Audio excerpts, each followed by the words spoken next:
here on Talk Pittsburgh, and look who's back. Yay! Long birthday weekend, how was it? It was amazing. I want to do it all over again. I'm sure you do. We're going to find out more about it, hopefully in our family feed coming up a little bit later. And have you ever wanted a keg full of Heinz ketchup? Sure. Have you? Yeah. You like it that much? I do. Okay, well, good. There's some good news for you then. We're going to tell you how you can get a nearly endless supply of our city's favorite condiment. Yeah, also today we're bringing joy to your child's classroom. Yeah, how an approach from Finland, the world's happiest country, can boost students' moods and fight teacher burnout. Yeah, but first, a look at some headlines in your bird's eye view. Yeah, I almost want to hold my ear because you have some real cold heading our way. Yeah, no, certainly. Pittsburgh Mayor Corey O'Connor's nominees for Police Chief and Public Safety Director faced questions at City Hall today. Jason Lando and Sheldon Williams appeared before City Council before Council votes on whether to confirm their nominations. We can do for the community, we can do to the community, but I want us to do things with the community. The Pittsburgh Public School Board has voted to reopen discussions on possibly closing nearly a dozen schools. The vote last night was unanimous. This restarts the conversation about what's been called the Future Ready Facilities Plan. I didn't want to delay any longer than necessary. There's a lot of work to be done. After a trespasser was reported at the old VA hospital on Highland Drive, Pittsburgh police say they found the guy, but he took off and eventually walked out onto the frozen river. Yeah, that story is wild. We're actually going to hear more about it at Megan Schiller. She covered it yesterday, and she's going to join us a little bit later this hour. Now, you've likely heard a lot about declining birth rates over the last couple of years, and we started to wonder if the same was true right here at home and what it all means. Heather is looking into it and has the numbers. And Mikey, this comes as new information was just released from the Census Bureau showing the United States had its slowest population growth since the pandemic. Now, birth rate and population are different, but they really do go hand in hand. What the information tells us is the U.S. grew by 1.8 million people between July 2024 to July 2025, or about 0.5%. Overall in the U.S., one of the big factors is a decrease in the immigrant population, according to a report by CBS News. But we also know this is because birth rates have been steadily declining. As you know, there's a growing trend of delaying pregnancy, people choosing to not have children at all, and then, of course, infertility. So we wanted to take a closer look here at home at what our birth rates show. And here's what we found. In Allegheny County, there has been a steady decline in live births since 2017. That's how they classify it, live births. That year, there were just over 12,800 births. We have seen a drop with only a slight uptick in, you guessed it, 2021 in the pandemic. Yeah. Fast forward, though, to last year, there were 11,069 live births. And then factor in the deaths last year, and I thought this was really interesting, at 15,776. And put all that together, we are losing our population. In fact, when I looked at these numbers from Allegheny County, between 2017 and 2025, our deaths outpaced live births in an overwhelming number. Yes. Through that period of time. That makes sense. So it was really interesting. So what does all of this mean? Well, the reason it's concerning and economists are really looking into it is because it will have an impact on the economy based on what they're looking at. Think of jobs, young people not being available to work because they don't exist, right? Future spending, and of course then paying into Social Security. Economists, though, are also saying this is really reshaping things in a big way. There are so many things to take into consideration and talk about with this because, of course, having children or not having children is a personal choice. But I've even seen discussions like, if we're paying babysitters and nannies and child care workers, why are we not paying, and surrogates even, why are we not paying mothers to have children? Outside of a child tax credit, we are like, hey, ladies, it is your sole responsibility to make sure that our economy thrives by helping us have more children.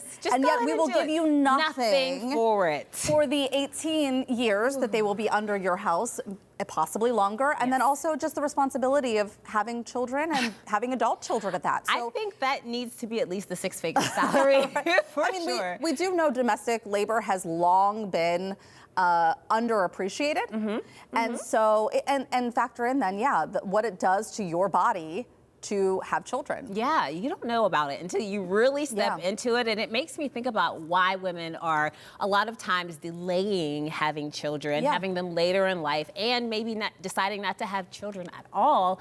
I realized the other day that Logan's tuition for daycare per month is more than I paid to go to college. How is that possible? How is anyone affording this? I don't know how we are. It's like every month is a gamble. Yeah. And it's only because like I really don't need anything. Like, you know, I don't need to eat. I don't need to do this. I just pay for his, that's what I do. I pay for his school. Well, and I think because of social media, because you can go on and you could say, do you know how much money? When you have an 18-year-old who's watching that video, they're saying, I'm never having kids. Yeah, exactly. Because a lot of what we go through as parents and sharing that message and sharing that, like, being relatable, I think these younger women, these younger men who may or may not want to be fathers themselves, they are looking at that and saying, I don't think that I want that responsibility. No, it's a huge responsibility, and I understand why people are delaying it and waiting, and especially with women, they're you know, they're working on their careers for longer than what they have worked on them in the past, and so that's, you know, people, I know so many women who aren't having children until late 30s, early 40s. Or not at all. Myself included. I've met a number of women who have proactively decided to have their fallopian tubes removed so they do not have children. Yeah. So, I mean, it's happening. It's happening. Women are taking charge of that, but, you know, it's a really interesting conversation to have. Yeah, it really is. Well, it is time to unveil our Talk Pittsburgh question of the week. Now, with the Grammys just a couple of days away, we're talking about music. It would only make sense. So, what's the music moment you will never forget? I'm thinking maybe Michael Jackson's Moonwalk, Lizzo playing the flute on stage, Madonna's Cone Brawl. I remember that. You know, I was mistaken because I immediately thought of Britney Spears with the big snake, but that was, I think, the MTV Music Awards. They all kind of blur together in my head, all of these award shows. But yeah, we want to hear from you. Head to our Instagram page, our Facebook page, leave a comment, and you might see your answer on tomorrow's show. Still to come, though, on today's Talk Pittsburgh, bold flavors, melty cheese, and tacos you'll want to text your friends about. We're telling you about not one, but two restaurants that are kicking winter's flavor game up a notch. All look so good. Western PA is home to so many local breweries, but only one can claim they brew beer for half a dozen local golf courses. We're cracking open the exclusive cans coming up. And from vineyard to vino, there's a growing number of women leading the charge. Stick around to see how women winemakers are shaking things up one glass at a time.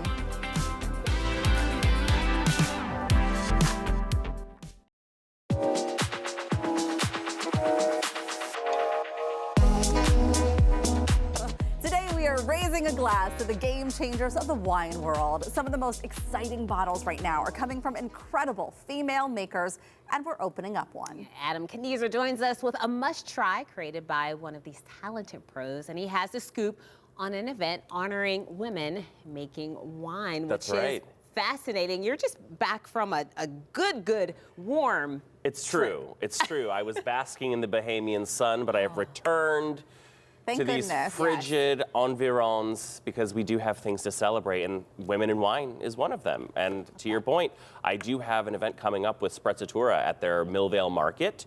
This is something that I've been doing with them kind of on a yearly basis, and so I look to highlight women in winemaking and wine production roles to put a spotlight on people who don't necessarily get a lot of the attention. Well, I can't wait to learn a little bit more, but tell us first about this one we specifically are going to try. Yeah, I went to Washington State today because one of the wineries about which I'm going to be speaking during the event sources in Washington, and I happen to have this one, which is from a wife and husband team, and they make this from the Yakima Valley, and this is a bottle of a grape called Cinsault, C-I-N-S-A-U-L-T. And you see it's actually quite pale in the glass. It's not a very thick-skinned grape. This is a grape that's most well-known for rosé production. So they grow it a lot in the south of France. They grew it a lot in Algeria and all throughout the Mediterranean basin, Lebanon. But now we're finding really good plots of it. And it grows really well in this area. You smell lots of red fruit, strawberry, cherry. It almost smells, I don't, sharp is the wrong word for it. I don't know what it... It's got a tart kind of red fruit character to it, but it's a little bit earthy underneath. And when you give it a sip... I really like that. It's really good. It's juicy. Yeah. It's not very tannic. It doesn't really dry out your mouth very much, but it has an acid under your tongue that keeps your saliva going, but it kind of invites you to have another sip to go along with it. Is that what makes it special, that type of grape, it having not thick of a skin? Exactly. Yeah, because tannin, as we might remember, comes from the skins and the stems of grapes. And this, having very thin skins, doesn't offer much tannin. Now, they do beef it up a little bit because they use 30% whole clusters so that they're leaching out some of the tannin from the stems. It is surprising because I think when you sip a red wine, you almost expect to you get like that dryness that comes with it, and there's almost none of that with this. So Absolutely, and people kind of confuse when they say like, I like a dry red wine, and they talk about that feeling. But dryness just means there's no sugar, but that dry feeling is tannin. It's tannin. So let's talk about some of the other incredible female winemakers and what you're going to highlight at this event. Yeah, so I'm going to be looking around the world. We're going to Argentina, we're going to South Africa, we're here in the United States, and we're also going to Italy and showcasing, because the number of women winemakers is actually quite small. Believe it or not, California, which is one of the most widely represented, only about 1 in 10 winemakers is a woman. And so you broaden that out across the world, and that percentage gets lower and lower and lower. And so, you know, what I like to do, obviously, is highlight folks who are maybe not always given the first billing, but still doing all the important work and still bringing things to the table. Oh, we love that. And so we have a great way to do it. And so there's still a handful, literally only a handful of tickets left. But I would love to see anybody who's interested in that to learn more a little bit about the women who own brands as well as who are making wines themselves. Love that. Really quickly, what does this pair well with? So this is the kind of red that you can have on its own. I actually like this with burgers. I like it with hot dog. Kind of your informal. Yes, because it has a smoky char kind of flavor to it, and it complements that very nicely. So this is the kind of thing that I would just have in your casual sort of grilling, barbecue, girl dinner with your charcuterie. Yes, there. Oh my gosh, a you good know exactly brie how to with do that. Are you kidding me? I wasn't expecting you to say hot dogs, but I'm here for it. Listen, I don't see why not. You know, there's something to be found with everything, and there's no need to stratify. Yes. There we go. I like this one. Thank a you. lot. I know. So good. Sometimes things are just delicious. They are. All right. Well, if you would like to learn more about the upcoming Women Winemakers event or to get in contact, slow down there, Heather, contact with Adam, we'll have that information for you on our website. I just need some brie. Next on the show, it's still cold, Ron. It is. And you want to throw back to you. And, you know, I was about to say, what if I could tell you that the coldest weather is yet to come? We might fight. Yes. No, I don't know. Just kidding. Just More kidding. on that coming up with your weekend forecast. Look at what you could expect.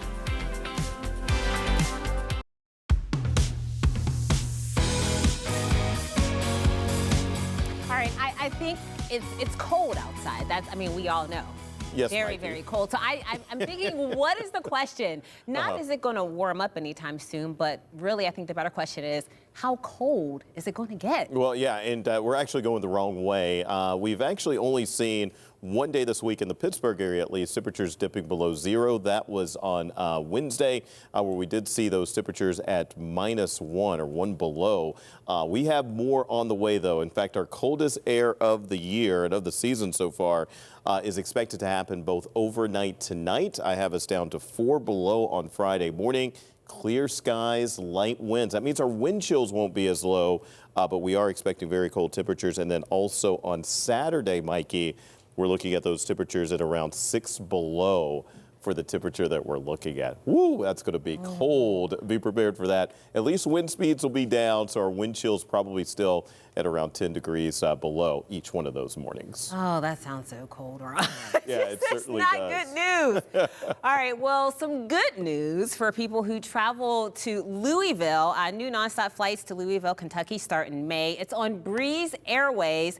Now, Pitt recently added other direct flights to Los Angeles and Dublin, Ireland. And I'm just curious, Ron, are you headed to Louisville anytime soon? I am not. I do want to point out that if you are heading over to the Louisville area, there'll be one of the areas that will have at least a chance to see some snow over the weekend. So if you're heading there over the weekend, there, parts of North Carolina into Virginia, that's where the snow is going to be. It looks like also down in Miami, it's always a party down there, but they're going to be dealing with some weekend rain showers also with this big system that's going to be sliding by. It looks like we'll be dry. We'll just be cold. All right. Here. Well, you know, and also I know a lot of people canceled their travel plans for this weekend. Yep. Any good time to travel in the very near future? It depends. I mean, you can always, you know, the best travel weather right now is on the West Coast. They are kind of opposite of us, where we have the cold air pattern in place. They have a warmer air pattern over in parts of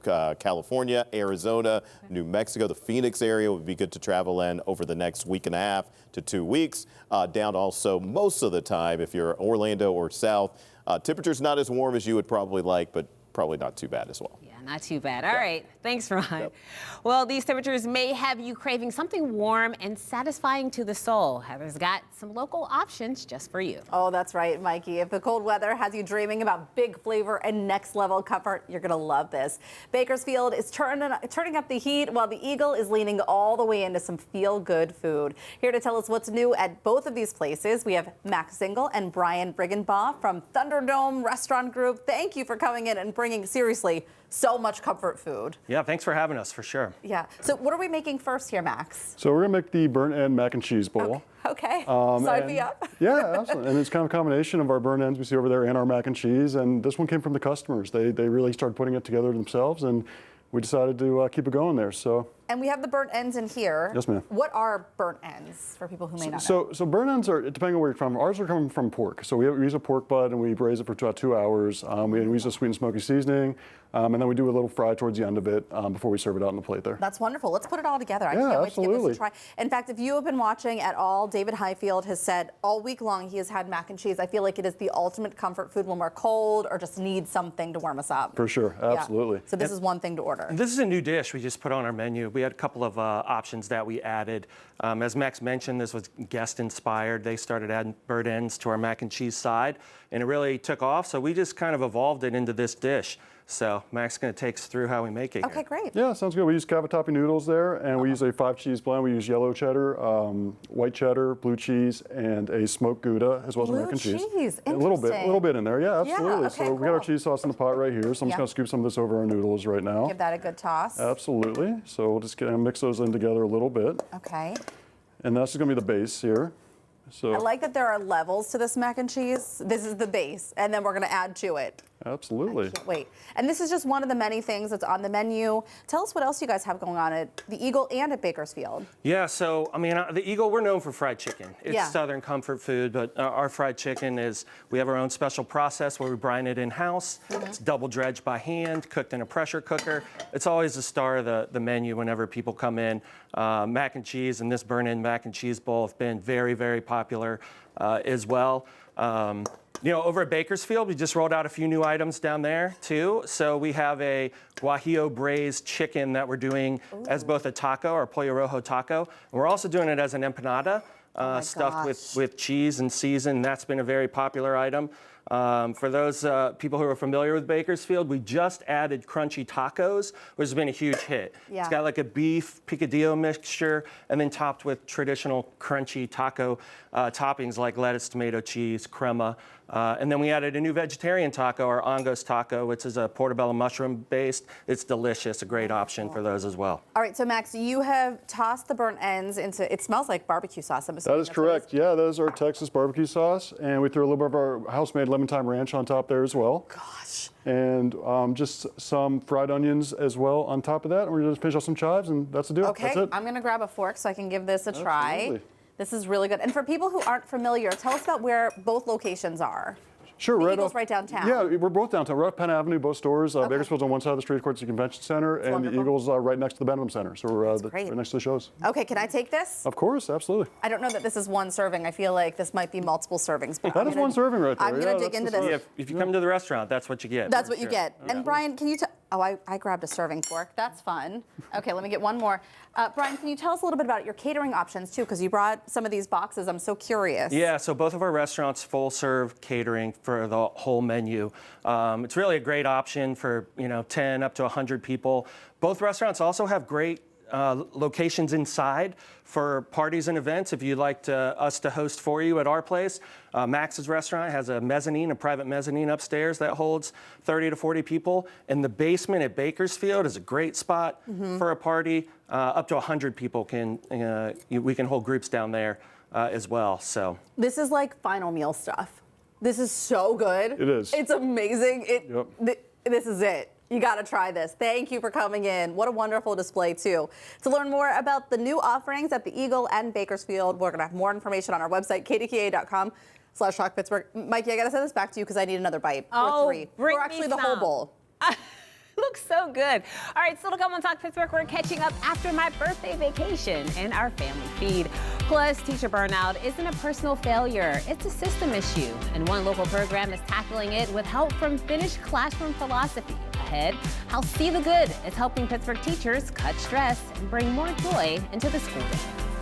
And Heather's finding out what's hopping over at Lynx Brewing in Carnegie. Talk Pittsburgh. We'll be right back.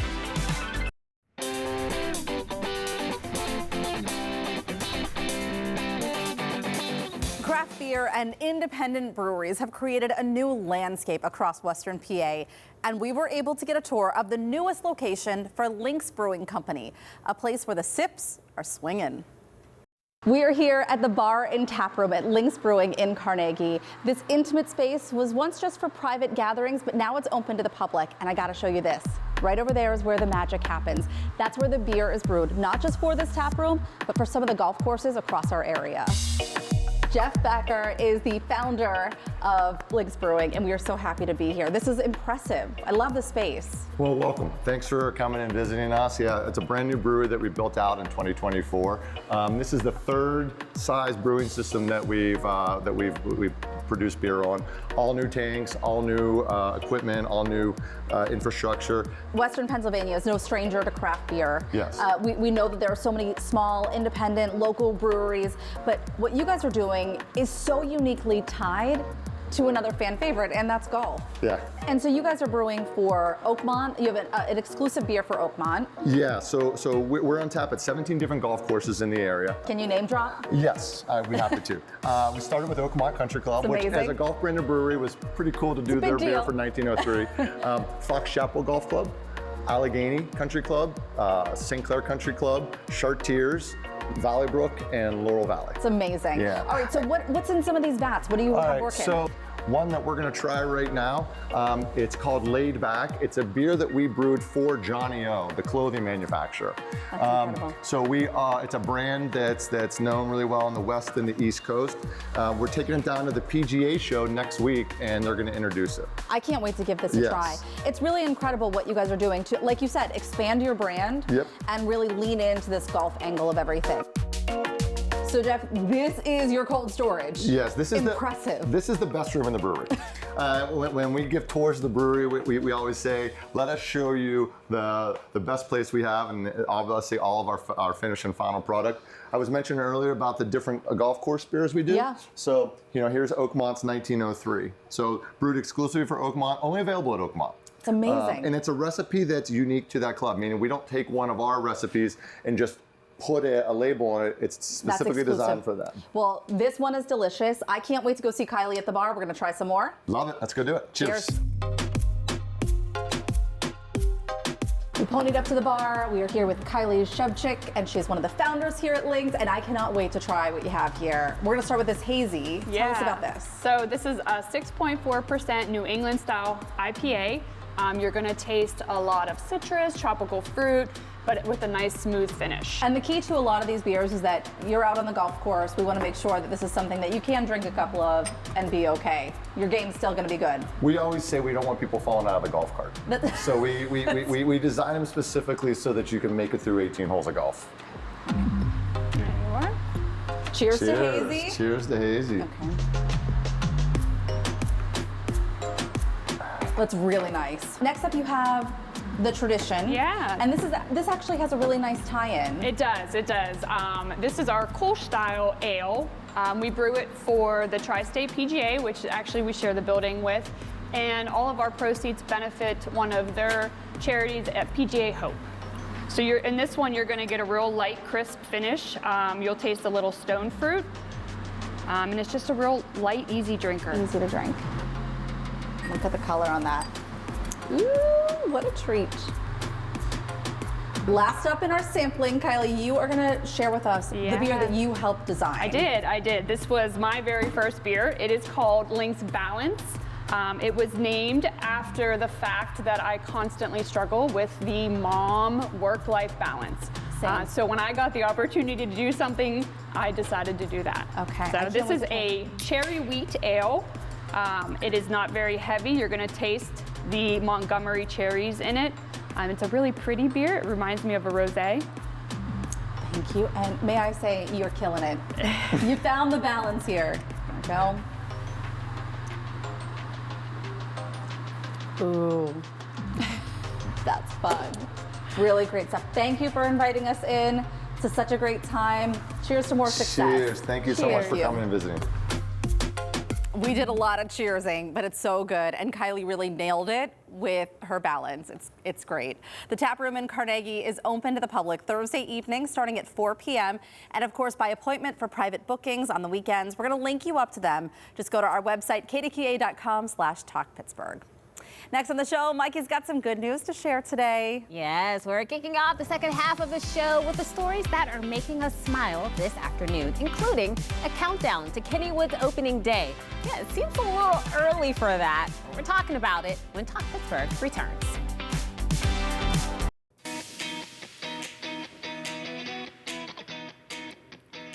Welcome back to Talk Pittsburgh. Let's get into some good news that has us talking. And up first today is the last day to enter to win the Heinz Keg Chip. Take a look. All right, Heinz posted this video on Tuesday on social media for a chance to win a keg full of their beautiful Heinz ketchup. In order to be entered, you had to follow them on Instagram and tag 2 friends, or if you go to their website, you could also enter to win. It looks like at some point they will be available to buy on their site. It says, this is what it said, enter, quote, for an early chance to win Heinz Keg Chip and be the first to know when Heinz drops the keg chip. Yes. So this might be coming soon, more widely. But while we patiently wait for the details, we're going to share the link to their website and Instagram page. You can go to kdka.com/talkpittsburgh. We'll have those links. That's a lot of ketchup, but I think It's a Pittsburghers lot are of going to ke- eat a it lot. up. Yes. Yes. Yeah. All right. Well, the snow isn't going anywhere, and Kennywood is having some fun with it. They shared this picture on Instagram saying they grow up so fast. The snow pile is finally tall enough to ride the Thunderbolt. Oh, and there's only a 5-minute wait. And by the way, this is a good sign that spring is just around the corner. It's only 79 days until Kennywood's season opener. And it's only 51 days until spring. Oh. I did the calculation. You're ready. Well, I think, you know, it's coming. We just have to get through the next, couple weeks. Yeah. We got weeks. We got weeks. That's it.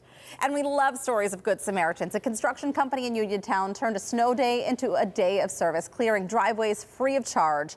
Tom Lally of Lally Contracting Services said he cleared sidewalks or parking spots for 27 people on Tuesday and 32 more people yesterday. We love to see it. It's fantastic what they were doing, giving back. Yes. 'Cause I know a lot of people still are snowed in. Absolutely. If you're unable to shovel, if you have an injury, if you're a little bit older and you're worried about it, it's really wonderful. You know, I live in Munhall, and I kind of stalk the Munhall community page on Facebook. Yeah. That's my spot. But there was a lot of people who were offering their services, and it's just really wonderful to see. Great to see. All right, let's jump into our family feed. I want to find out how your long weekend was. Well, it was my birthday weekend, and I know I said on the show last weekend what I wanted to do was absolutely nothing, and I Did Jordan hear it? He loud heard and it, clear? and he followed through. So I spent the weekend at a hotel by myself. It was amazing. We started off with a dinner at Del Frisco, so that was cool. But that was my room. I had a wonderful view of Market Square.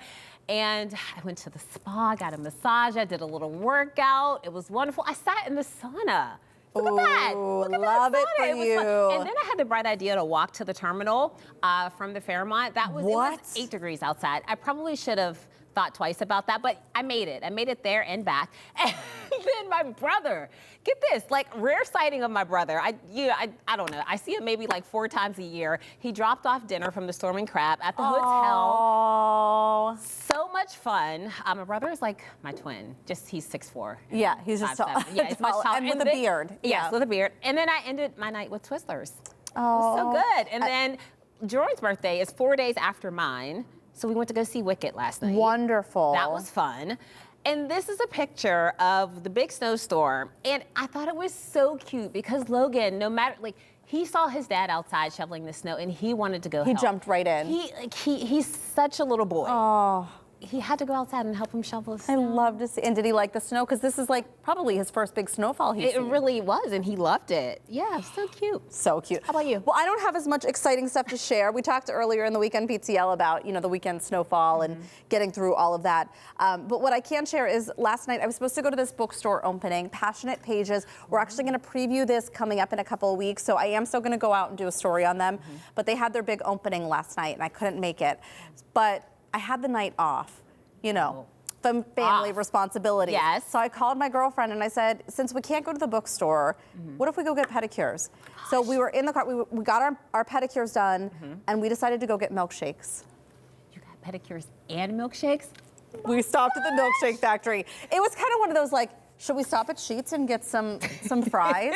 So we went to Sheetz and got that too. Yes, we got fries, and then I was like, what we really need is a milkshake. She is pregnant, and so okay, so that was right up her alley. I was like yes and yes. I was leading into everything. I was like, if I was pregnant, this is what I would want, and I'm not pregnant, and I still want it. So let's do it. We should do it. Oh, you're such and that's a good what we friend. did. So it was really nice. So it was a nice little Wednesday escape. What flavor milkshake did you get? I got I think it was the brownie sundae. Yeah. Heavenly. It was so good. Good for you. Yeah. All right. Still to come, we'll talk Pittsburgh from an icy river chase to a new way to stay safe in Washington. KDK investigator Megan Schiller joining us with the inside scoop on her latest stories. Plus a Finnish idea, a Pittsburgh mission, and one big push to make classrooms happier. Coming up, the personal spark behind See the Good, how it's reducing stress without adding work, and why local districts are signing on fast.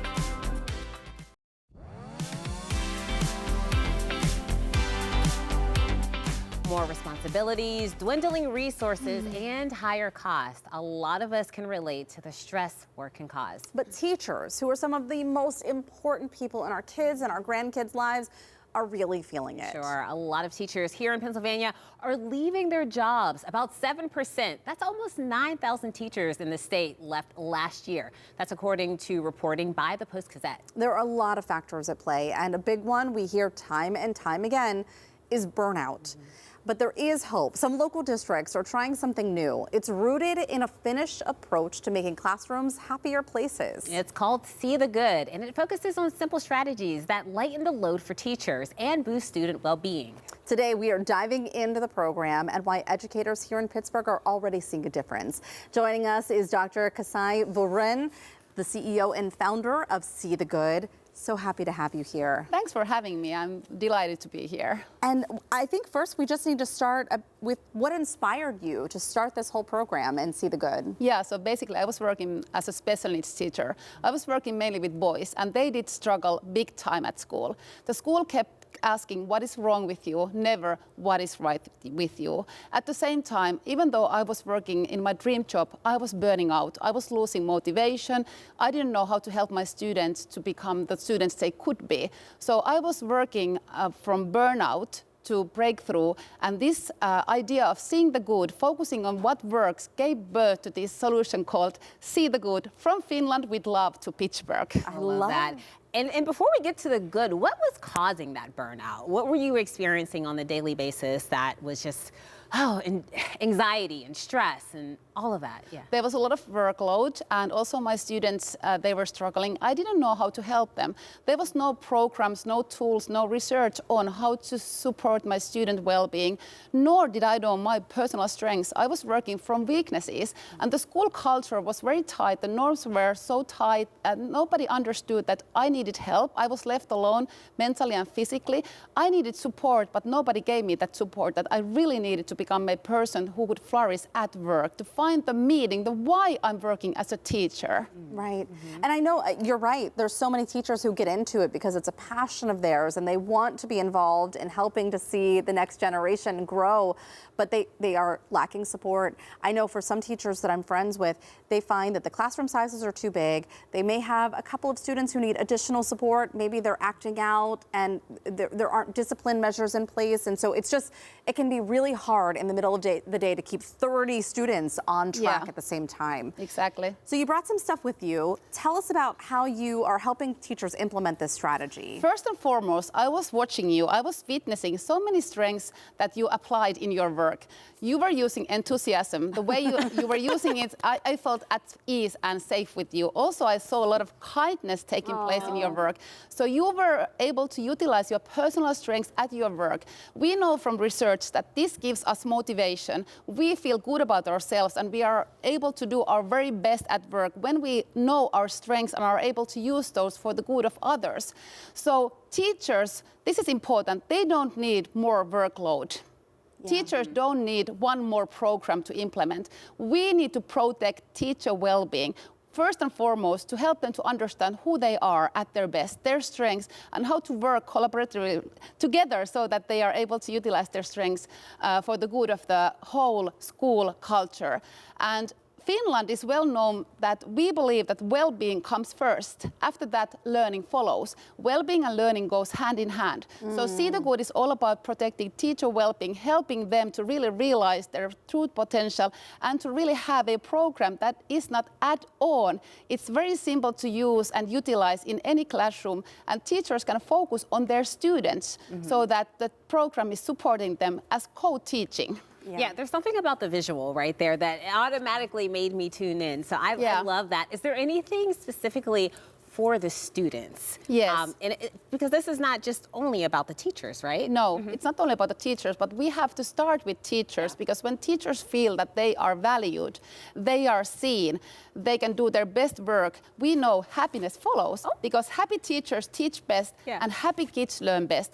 So the program is both for teachers, but also to be utilized in any classroom. It's a program where we teach human flourishing, the skills for well-being, such as kindness, enthusiasm, curiosity, or courage. So everything we do in Finland and now in Pittsburgh, we believe that we must have fun while learning.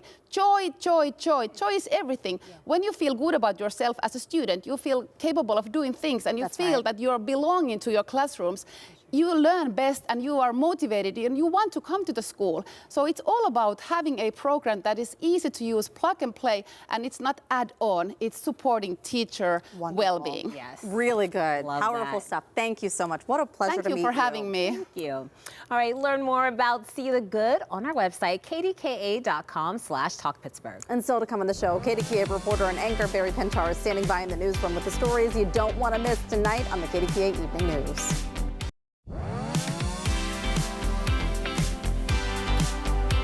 Of course, the weather has been the big story this week. Our KDKA News team has been on top of it, and Megan Schiller is back on the show. And, you know, the weather kind of played into something that just happened, and you were following this situation. So tell us about this icy river chase. What is it with everyone wanting to be along the river when it's 2 degrees? All saw the pictures of the guy with the harp and then jumping into the... it was such a crazy scenario. And so when we have this happen again, you're like, what is happening right now? I thought, is this a fake phone call? We were reporting in Millvale. They said, hey, there's something happening in Blawnox. You're not far from it. And it's on the river, not a call you want. But essentially, this man, he was accused of fleeing from police. They say he had trespassed on the old VA site. So they were trying to get to get a hold of him. And he decided, what's the one place it might be hard to have people get a hold of me? Yeah. Let me just go walk along the river. So this is concerning. I know some people, thought the videos were entertaining, but it's concerning because it required so many resources. In case he fell into the ice, they had to have all the boats nearby. I mean, it may look like it's frozen over, but there are going to be spots on there that are not. Yeah, we were looking from the bridge vantage point at one point, and you could see he was walking, and he had to really mind where he was walking, because one wrong move and you're in the water. Yeah, so and he was just taking his good old time, just walking. How did that end up? It ended up with finally he came off decided to come off the ice, and that was up in Harmer though, so it was miles that he walked. Wow. And we just kind of tracked him along with first responders. Tell us about this new alert system in Washington County. Oh, that's exciting. So Washington County, they get a lot of calls, and they were dealing with this super outdated system. So they were rehauling the program, but then that huge storm that we just had was coming. So they said, okay, well, better now than never. So they launched it early, and it was essentially a great trial run. They got a lot of people to sign up for it, and it's a great way for people who live in Washington County. You put in where you're located in Washington County, and then you can get alerts tailored just for you. In case there's a big emergency in Washington County. It's a huge area, and up until now, they didn't have an alert system they were happy specific. with. Yeah, so this is going to be great for them. Let's talk about what you're working on for tonight, and this is also weather related. Right. So a lot of people were wondering, what is the point of these emergency declarations, right? We know the mayor of certain places called them. We know the governor did. But there was a business owner in Millville that reached out and said, well, what does that mean for us and regular people? We had to close for days. We can't get our employees here. We have no parking spots because there's just they're snow losing everywhere. a lot of money. For a small business, they can't afford to lose that much money. And we thought, well, that's a great question. I don't know. I told her, we went out and we hung out there at Frank's and talked to them and took their questions to the governor's office, also to the mayor of Millville. We also talked to the mayor of Washington. And basically, let's just say a lot of people don't know. They file for emergency declarations, and the mayor of Washington, for example, said, I don't know. It's my first time doing this. I've only been the mayor a couple years, and we'll find out. So they're hoping for state money, but no one has heard any word yet. So we'll see. It does make it very concerning because, again, like if you're a small business, you rely on every single dollar that's coming in to pay your employees, to pay for the services, to keep the lights on. So being shut down for a couple of days. And you'll see in Millville, the mayor is basically pleading, saying, please come help us, because they only have a road crew of 2 guys. Wow. And they have so much snow, and they are moving it, by block by block.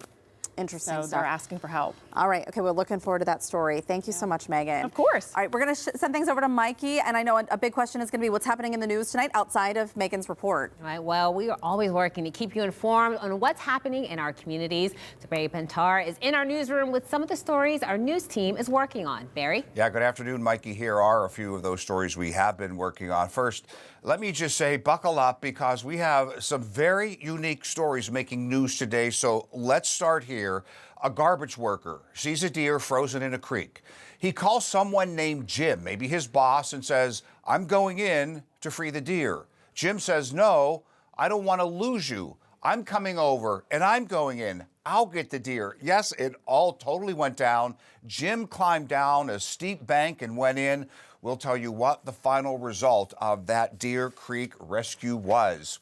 And Pitt football games are played at Acrisure Stadium, but they don't draw in near the capacity of a Steeler game. It can look empty in that 80,000-plus seat stadium. Now plans are in the works to cover the top seats to not make it look so empty. What will that look like? We will show you. We'll follow up on the Man on the River ice story as well. All that and more starting in just a few minutes on the KDKA newscast. All right, I really want to hear more about that deer rescue. Thanks, Barry. Yeah, pretty cool. All right, well, still to come on Talk Pittsburgh, we're wrapping things up with a look at tomorrow's show. That's coming up next.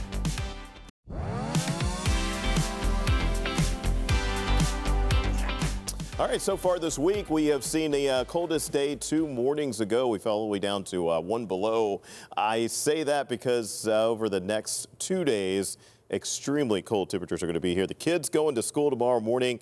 I have us guys all the way down to 4 below. We'll be at least down to 0, if not colder.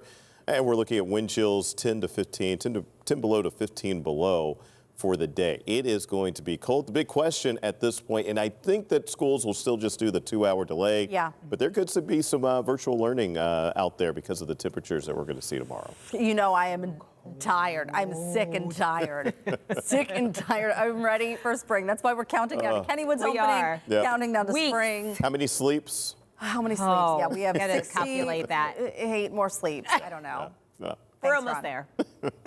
Thanks, Ron. Okay, well, coming up tomorrow on Talk Pittsburgh, the Steel City is living up to its name as snowboarders battle it out on the rails. A Red Bull competition is coming to Acrisure Stadium for the very first time. Find out how these athletes are chasing bragging rights and the spot to the finals. And a viral trailer is forcing fans to revisit America's Next Top Model and the pressure, criticism, and beauty ideals it put front and center.